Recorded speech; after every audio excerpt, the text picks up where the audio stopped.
The nice thing this time around was John really got to just come in and be an actor for hire and our kind of original gangster godfather, Obi-Wan.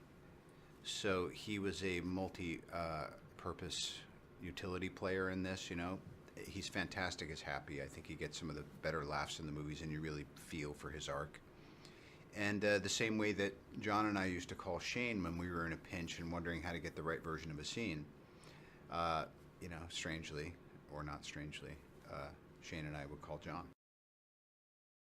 Guess so. You know, in retrospect, I remember that they went away after we'd all been running our mouths for 6 weeks or so, and they brought back what I thought was an excellent script, which I then didn't take particularly seriously and made a bunch of changes to on the day. But the story is always what works or doesn't work. It's like the second Sherlock. To me, the great thing about Game of Shadows was that the arc really worked, and Act 3 really was the strongest part of the movie. And I think that's kind of true for this too. You know, Shane and the filmmakers set up a lot of stuff that you kind of forgot about just enough to have it be delightful when it was resolved.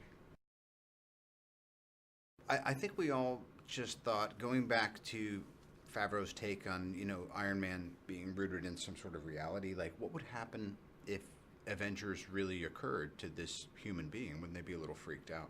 And then it wound up being a theme that went through the movie that was very delicate. It was kind of like that and the arc of our bad guy were the two real delicate things that we had to be careful about.